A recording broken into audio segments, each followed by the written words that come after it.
Hello and hope you have a good time.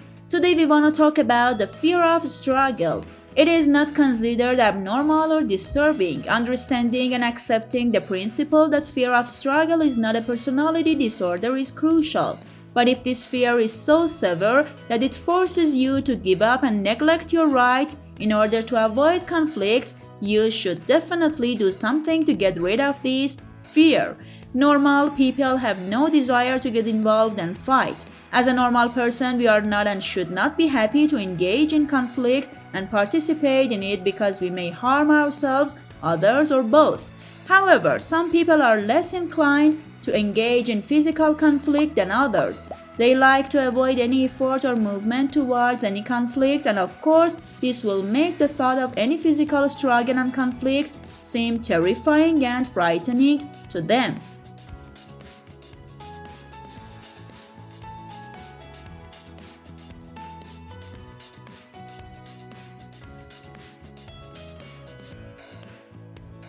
Subscribe our YouTube channel to watch the rest of this video and more.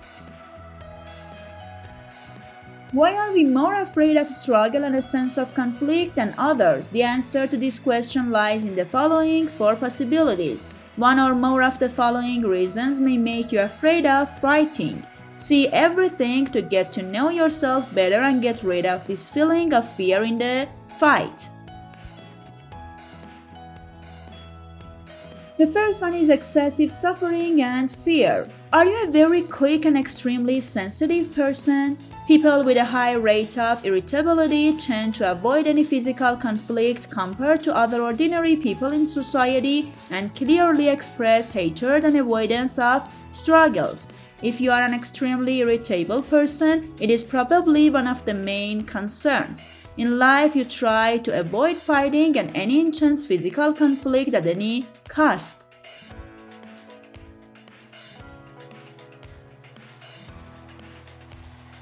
Lack of sufficient experience in the fight is another one. You must remember the first day you started driving.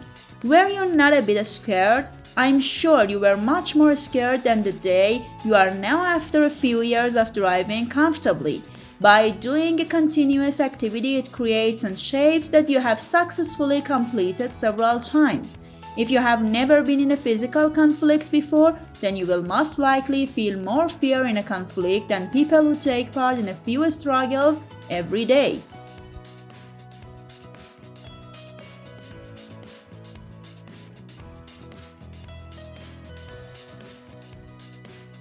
Another one is lack of confidence in their fighting abilities. One of the reasons for fear of struggle or conflict can be due to lack of confidence in the ability of people to defend themselves and win during conflict.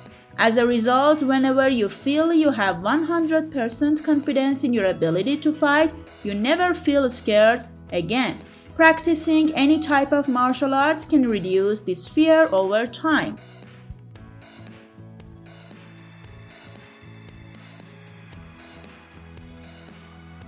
And the last one can be bitter and bad experiences of the past. If you have been beaten repeatedly in the past and in large numbers in conflict, you will definitely feel fear in your future struggles. Your mind will feel scared during the conflict and will constantly repeat and associate past experiences with you. Finally, you need to know that conflict is a bad and inappropriate act. Physical conflict is a reprehensible and inappropriate act, and you should not participate in a conflict unless you have no other choice. So if you often get into trouble with others, it is better to enroll in an anger management course. But keep in mind that while physical combat is a bad move, the lack of confidence in a combat ability to defend itself in a conflict is equally not condemned. Registering and learning a martial art will help you in this regard. Aikido, for example, is one of the martial arts that most experts recommended learning for a variety of reasons. This sport is free of violence, and you will definitely not have a bad experience during training, and if you are an early person.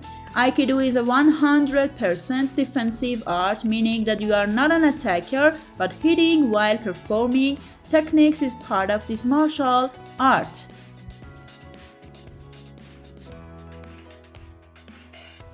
The techniques of this field, if properly learned and become the queen of the student's mind, will be very effective in real conflicts.